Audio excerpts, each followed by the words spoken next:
The worst of the narrow-eyed "who are you" judgment happened on the bus. Yes, I took the bus to school. I was one of the many unlucky losers who staggered down the steps, plopping out from the bowels of the bus, slightly sick from the bumpy ride and noxious diesel fumes, disoriented and blinking in the bright sunlight. And may I state that the school bus riding experience is as awesome in Florida as it had been in Connecticut. Some truly terrible things apparently don't have any regional differences. That morning, as always, I sat by myself. Everyone stared, but no one bothered to talk to me, just like they hadn't bothered talking to me all last week.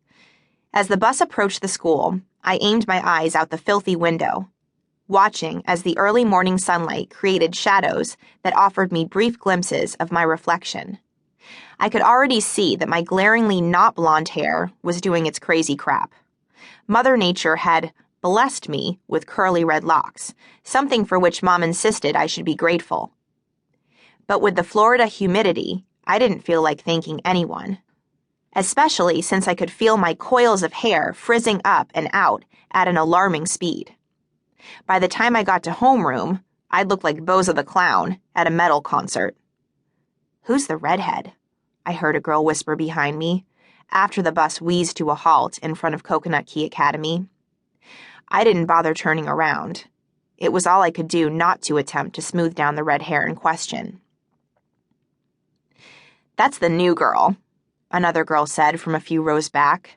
New emphasized, as if it were equivalent to contagious, or maybe even vomit-soaked. She lowered her voice as if revealing some additionally terrible secret, but I heard her just the same. "She's a junior." "A junior?" The first girl giggled, a mix of horror and schadenfreude-filled delight. "Oh my God, please just shoot me if I'm still taking the bus junior year." More giggling. I pretended not to hear them, even though my stomach was in knots. I grabbed my backpack and quickly exited the bus, offering the driver a quick thank you wave without glancing behind me. F my mom. Seriously, F her.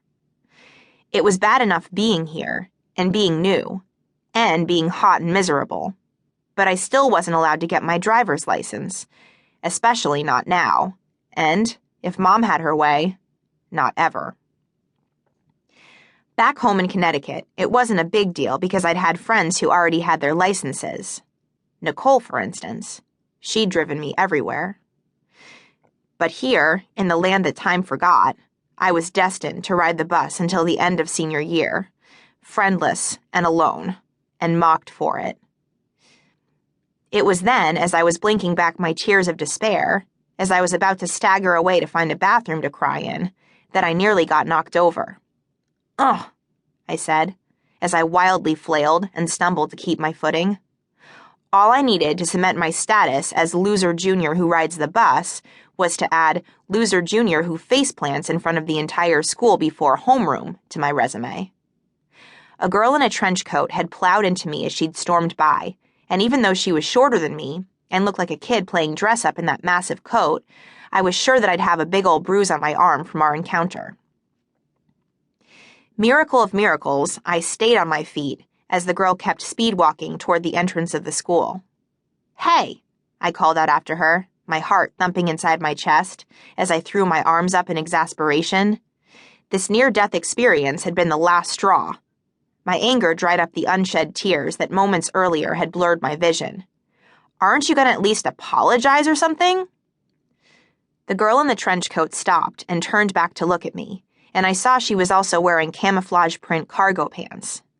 When her eyes met mine, I noticed the dark purple half-moons underneath, casting exhausted-looking shadows over her pale cheekbones. She was probably about my age, although it was hard to tell, considering she looked so visibly worn. Despite her lack of makeup and the almost clammy sheen to her cheeks and forehead, along with a mop of straw-colored hair that hung limply around her face, the girl was striking. Maybe not pretty, but certainly memorable. It was hard to break eye contact. Her default expression was sullen, but as she held my impatient gaze, her mouth dropped open. The look in her eyes was weird, like she was surprised, or almost as if she recognized me.